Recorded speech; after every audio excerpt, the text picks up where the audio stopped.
Tahukah kalian, Cina yang kalian benci itu penduduknya lebih dari 1,4 miliar, namun populasi HP 1,7 miliar. Jumlah kelas menengah di Cina sebanyak 400 juta orang dari 150 juta keluarga, dengan tingkat penghasilan sebulan rata-rata per orang 45 juta rupiah. Kelas menengah Cina itu terbesar di dunia, mengalahkan semua penduduk Amerika, mengalahkan semua penduduk ASEAN. Jadi jangan baper rakyat Cina mau pindah ke Indonesia. Mereka lebih makmur dari kita. Tahukah kalian, Cina yang kalian benci itu punya anggota sosial media terbesar di dunia, yaitu 770 juta user. Dan itu semua menggunakan aplikasi dalam negeri sendiri, Baidu, Alibaba, dan Tencent. Mereka bangsa mandiri dalam aplikasi IT. 90% aplikasi sosial media digunakan untuk bisnis, bukan untuk memproduksi hoax. Tahukah kalian, 90% supply chain industri di dunia ini dari 11 kategori berasal dari Cina. Kebayangkan kalau hidup mati industri dunia tergantung pasokan Cina.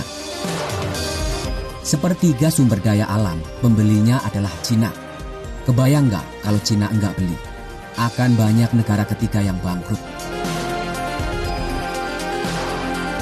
Cina yang kalian benci itu menghidupi bisnis pariwisata dunia yang mengirim wisatawan mencapai 150 juta orang setahun. Kebayang nggak kalau mereka nggak bisa wisata ke luar negeri?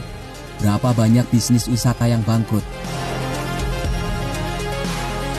Cina yang kalian benci itu, 25% dari top 500 perusahaan kelas dunia ada di Cina. Mereka adalah negara yang mengirim pelajar ke luar negeri terbanyak di dunia. Mereka adalah negara yang membelanjakan biaya riset lebih besar dari APBN kita, yaitu 293 billion dolar setahun. Mereka adalah negara terbesar kedua di dunia yang membangun atas dasar iptek. Cina yang kalian benci itu adalah negara dengan tingkat hutang terbesar di dunia.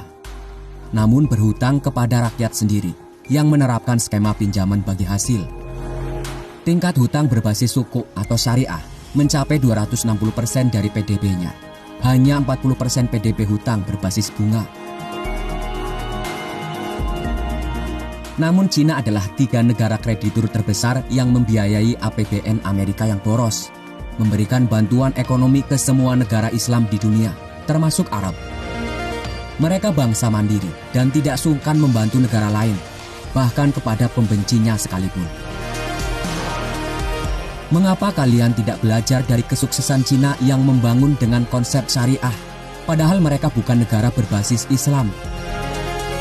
Kalau tidak bisa bersaing, belajarlah kepada pesaing. Kalau tidak bisa mandiri, belajarlah kepada yang bisa mandiri.